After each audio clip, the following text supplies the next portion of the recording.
44 in the garage, our last day in the garage. Tony's trashed his place, and he's forging the new element using components that he brought in from Stark Industries. With the exception of a few pickup shots in here, we're pretty much done with the set. We're gonna leave it standing because as we finish the film, the workshop always comes in handy, so we're not gonna tear it down just yet. But we're about to move on to Monaco. We shot with second unit at Monte Carlo, and we're gonna try to make the plates that we shot overseas match with what we've built here. So I've never done anything like it. I'm looking forward to it. It should be fun. It's been storyboarded, pre-vised, animatic. Hopefully it'll be the fun mid-act set piece of our film.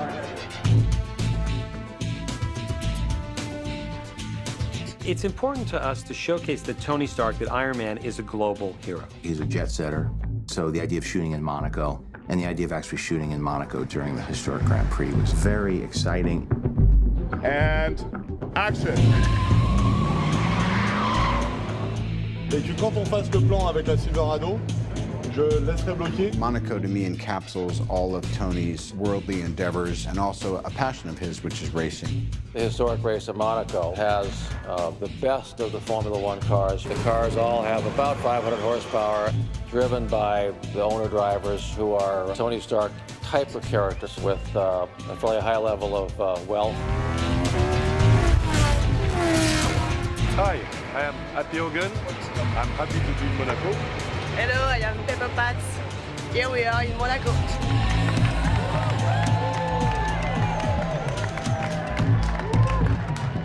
3, 2, 1, go. It's our first day of shooting here in Monaco. We had to close off a certain section of the circuit and run all of our vehicles through to mimic the movements of both the race cars, the Stark car, as well as Happy and Pepper in the Rolls Royce as they come to help Tony save the day. 400-meter mark. See where the gap is? Yeah. No barrier? Yeah. Right there is where it should happen. Yeah, I think we have to, it's a boom down to that. And action. It's a combination of empty plates, sort of cars driving with cameras down the street, into which we'll add digital race cars of Tony racing, background plates behind people, just to make it feel like we're actually in Monaco. And then we'll combine that with other material we shoot in sets in LA that are also built to replicate this environment. To make it look as if the entire fight and all of the actors were here in Monaco, whereas they actually weren't. All of their work is shot in Downey, California.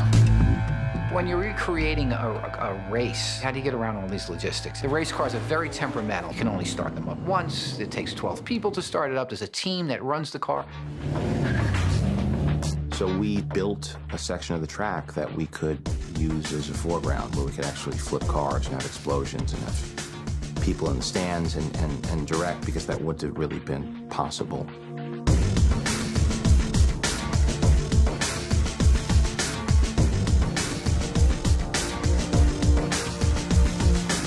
We built that track in Downey, which is a place that we shot the first film, and it's a film-friendly studio with a lot of outdoor space. So we're building a large-size set with an enormous green screen. It's a thrill, it's a challenge, it's much more complex than any sequence we did in the first film. And it's not even our biggest sequence in this film. The whole Monaco scene, I think, is just going to be ridiculously off the hook, and I'm really excited to see that whole Whiplash sequence. So Tony Stark himself is racing in the Monaco Historic Grand Prix. He brushes it off. He's going to go have fun because that's what he does. He ends up getting into trouble, and that's one of our biggest action scenes.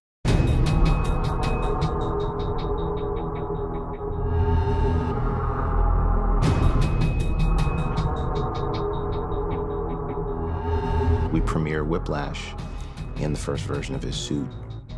He gets Tony while he's vulnerable on the track. I just thought it was interesting. Somebody who's willing to attack you in one of the most, it's like at the Super Bowl. You know what I mean? It's like the European Super Bowl. The idea of in Monaco, during a race, guys cutting the cars in half, a suitcase suit pops on, that's the fight. You would step from your right lead back, pull, there. Timing and timing. Get that guy. We did whip training. We used bull whips, and then we got to where we could do certain things with the bull whips, you know, which is hard with two hands to coordinate it.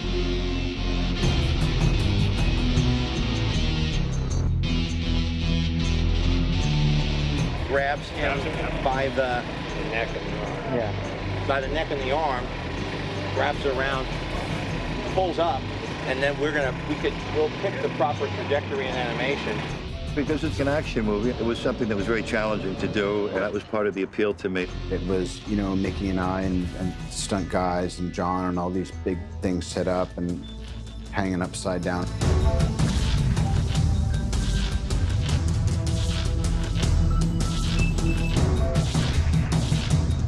So I'm coming off the stuff around here. Yeah.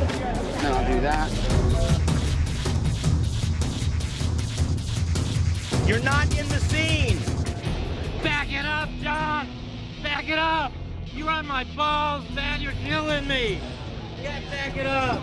I got the wrong pages! I got the wrong pages! I don't have the whips! I don't have anything! Back it up! Back it up! With the cars blowing up and flipping in the air, it would be so easy to say, let's just do that as a digital car. What we did is, Dan Sudik, who's our special effects person, came up with a way to catapult cars in the air, flip them, they blow up. It's always nice to mix the practical with the digital. So when we do the planning of the scenes, we always try to figure out what can be done practically to mix with the digital so that it has a better look to the film. We actually built 17 race cars. Some with smoke that gets ejected onto the tires at certain points down the track, so it looks like the tires are locked up. So that's what some of these tubes are. These are our cannons. They'll shoot a 6-inch pole out onto the ground, launching the car into the air. We started months ago. We started probably in January, figuring out the shots, figuring out the track system, you know, doing the math on all the gags, doing some testing, photographing some testing, getting it approved by the director, and that led us to this point here. These cars are really being flipped in the air, tumbling down the track, a quarter-mile track, exploding, and the actors in the scene. It's on a ratchet, so we're going to pull it with a pneumatic device based on the position of the other car in front of it. It's one of those things where we know the acceleration, and we have to calculate the deceleration so that we don't launch the cameras off and ruin the film.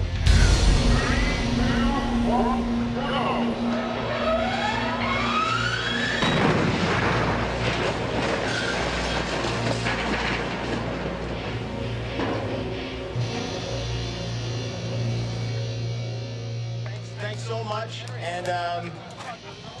and also thanks for putting up with these conditions and all that running and the energy in the sun, and I know what it's like, I get it, and I know how hard it is to do what you're doing, so thank you so much. I want to thank the crew also for killing it today.